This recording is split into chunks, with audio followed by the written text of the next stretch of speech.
Multiple sex partner যাদের থাকে সেটাকে অ্যাভয়েড করতে হবে।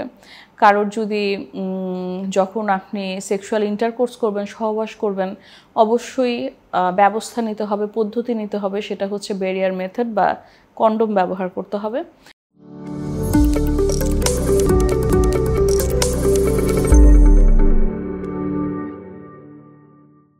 আসসালামু আলাইকুম, আমি ডক্টর রাশিদা সুলতানা রিঙ্কু। জরায়ুর মুখের ক্যান্সার পাওয়ার পর বা ক্যান্সারের কোনো পেশেন্ট আসার পর দেখা যাচ্ছে যে সে আসলে খুবই ভীত সন্ত্রস্ত থাকে এবং এই চিকিৎসাটা বেশ ব্যয়বহুল এবং যে কোনো ক্যান্সারই একটা পরিবারকে ভেঙে দেওয়ার মতো, মানসিকভাবে এবং আর্থিকভাবে ভেঙে ফেলার মতো যথেষ্ট, তাদেরকে ক্ষতি করার মতো যথেষ্ট। এখন যেটা হচ্ছে যে আমরা এই ক্ষতির হাত থেকে বাঁচার জন্য আসলে কি করতে পারি, এটা দেখা যাচ্ছে যে এখন অনেক ক্যাম্পেইনিং হচ্ছে, অনেক সামাজিকভাবে আমরা কমিউনিটি বেসড যেই আমাদের প্রোগ্রামগুলি আছে ওখানে দেখা যাচ্ছে যে জরায়ুর ক্যান্সার নিয়ে অনেক বেশি কথা হচ্ছে, সচেতনতা বৃদ্ধি করার চেষ্টা করা হচ্ছে। জরায়ুর মুখ ক্যান্সার প্রতিরোধ করার জন্য প্রতিকারের চাইতে আমরা জানি যে প্রতিরোধ ভালো। প্রতিরোধ করার জন্য সবার আগে সচেতনতা বৃদ্ধি করতে হবে।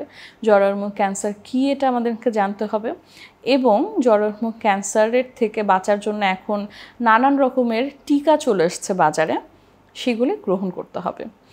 জরায়ুর মুখ ক্যান্সার বাঁচার থেকে আমরা যেটা করতে পারি সেটা হচ্ছে যে আমরা মেয়েদের অল্প বয়সে বিয়ে দেওয়া, এটা আমাদের বন্ধ করতে হবে, অবশ্যই বন্ধ করতে হবে। অল্প বয়সে বাচ্চা, এটা বন্ধ করতে হবে। কোনো 18 বছরের আগে কোনো মেয়ে যেন মা না হয় সেদিকে আমাদের খেয়াল রাখতে হবে। তাছাড়া আমাদের যেই দেখা যাচ্ছে যে মাল্টিপল সেক্স পার্টনার যাদের থাকে সেটাকে অ্যাভয়েড করতে হবে। কারোর যদি যখন আপনি সেক্সুয়াল ইন্টারকোর্স করবেন, সহবাস করবেন, অবশ্যই ব্যবস্থা নিতে হবে, পদ্ধতি নিতে হবে, সেটা হচ্ছে ব্যারিয়ার মেথড বা কন্ডোম ব্যবহার করতে হবে। তাছাড়া হচ্ছে যে এখন বাজারে খুবই অ্যাভেলেবল নানান রকমের ভ্যাকসিন পাওয়া যাচ্ছে, সেই ভ্যাকসিনগুলি গ্রহণ করতে হবে।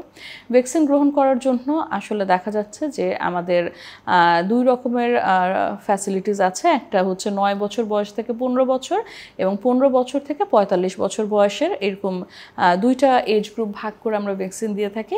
9 বছর থেকে 15 বছরের যে ভ্যাকসিন সেটা হচ্ছে 2টা ডোজ এবং 15 থেকে 45 বছরের যে ভ্যাকসিন সেটা 3টা ডোজে ভাগ করে আমরা দেই।